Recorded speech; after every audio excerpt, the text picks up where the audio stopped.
In September 2019, Vice President Dr. Mahmoud Bawumia promised to upgrade the slum of Old Fadama. He told the people, and to quote him, Nana Akufo-Addo says, "I should tell you that the services we give to the people of East Legon, we should give the same services to the people of Agbogbloshie." 22 months later, the people are appealing to the Vice President to honor his promise. Jojo Kobna has more in the following report. Akufo-Addo say, the services are Yedima East Legon. Let us give the same services to Agbogbloshie. The crowd hyped on adrenaline and fighting for space just to catch a glimpse of the Vice President chant and scream their lungs out. The Vice President, who knows how to charm the crowd, again feeds on their energy and added, "The lives of the people of Agbogbloshie matter as much as the lives of the people of East Legon or cantonments. Yeah, back to solve problems." Kampa wants it, right? Kampa wants it. Kampa on yet. Old Fadama is expanding rapidly, almost bursting at its seams, and a major threat to the existence of the Korle Lagoon. It has over 120,000 residents squeezed on less than half a square mile. This community used to be a yam market and also a host to a small population of Ghanaians fleeing ethnic conflict. Now it is sprawling urban slum, hungry for basic infrastructure.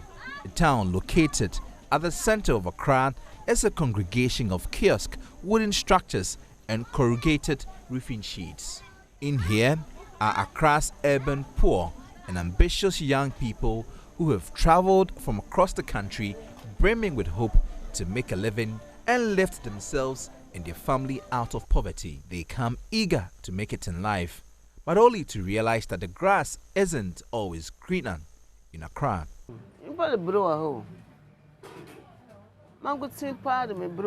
If you have there, Sorpon, Baba Subra boy. Uncha she wom. It was more papa, one join out in Anna Libre. She lived as a squatter in cantonment, but she was evicted.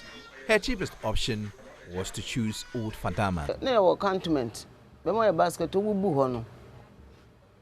And so I had 2 million of beyond 2 copper baby. It's a number of scan on sushi. It's a member and animal. No, a 1 week bumpo. I thought there were no 1 week. Until I never been there, but that go should go. That time I saw a womb. No be chained that damn be her. No, the Bahama. You but also week about 300. Oh, I'm putting you been to ya. You're done with some moment. And 18 for them with your muntree. Also, mandate tree. Paying 120 cedis a month for a tiny space is too expensive for her, so she has invited others like her to share the space and cost. The accommodation does not come with a toilet facility, bathroom or kitchen, just a tiny room with a door. Just shoe. Ramatu's next option is to relocate to her hometown, but before that, she wants to make some money. Many are caught up in this trap. They hope for better days, which takes almost forever. Many urban migrants have no choice but to cram in very little spaces at night. The air in this room is stale, and many have to share this stale air, and that includes children. This is the first government that is coming out with a development program for this community. Daniel Atta came from a village in the Upper West region, pregnant with high hopes of becoming a police officer. But that dream could not materialize. Going back to Wa was not part of his plans. He slept in the open for a year, selling yam in traffic, until he finally saved enough to get accommodation. He pays 50 cedis weekly rent for a small area in this wooden story building. Here too, there's no bathroom. You know, when I came here first, I did not know where to sleep. So the best place I could sleep is outside, just by the roadside. Daniel is not your ordinary slum dweller. He follows the news religiously and has some very sharp views. Last 4 years, really, I don't see any development, but I can talk of, the road line just behind here, yeah. That road, it used to be terrible. For the past years, 2-3 years, I've seen that road has been tight. He wants political leaders to be sensitive to their needs. This community need a lot of things. They don't have school here. They don't have school here. The accommodation problem here is very terrible. Water they drink here is not the best. The population in the slum is increasing daily.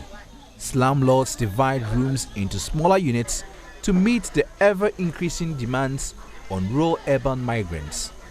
There is no regulation. In this community, many tenants are merely trying to find a place to lay their heads, so they do not complain about the quality of houses and basic facilities. They said when they come to power, the KIAs and we Wazale boys, they will let us get work, then they will do Zongo development. They didn't do it. That was Eric Badan, a resident who relocated from Pasa in the Oti region 6 years ago. He observed that his community had not changed significantly because politicians never keep their word. Oh, since he came here, nothing no change. Nothing no change. We are living the same thing. You know, the politicians, they are come all the time to lie us. They will just come, they need power. So when you lie to you, you give them power. They avoid you. Later, they will come to beg you, we are begging you, and to give you another year, I will change here. After that, you will not do anything. So they are not doing anything for us. They just think only about themselves. They are not thinking about we. After Baumia come, all they want to do, only Bob. Only street Bob, they brought it here. Only that street Bob. Corners of the slum echo sentiments that government must do more. The stench of poverty and deprivation here is as intense as the spontaneous cheers and promises of politicians evoked 4 years ago. Not much has changed. Jojo Kopner, Joy News. Well, in a related development, the Accra Mayor, Mohamed Niaje-Sowa, has assured the Vice President's promise to upgrade the slum of Agbogbloshie is on course. He blamed COVID-19 for disrupting the implementation of the initiative, but added plans have been approved for the construction of amenities to begin. The Accra Metropolitan Assembly was also tasked to look at the reconstruction of the community office, the construction of the hostel for the KIA, and then the construction of the market for the plantain sellers, which is on the opposite side of the old Fadama settlement. The provision of washrooms and toilet facilities, it's under the purview of the Ministry of Sanitation. That is the comprehensive plan that we're doing. Unfortunately, we were struck by COVID in 2020. So with all the effort which was put in, 2020 was a year that no action was taken because of COVID. We were in lockdown and all kinds of activities that we could not do. This year is a year of action for those facilities to be provided in that area.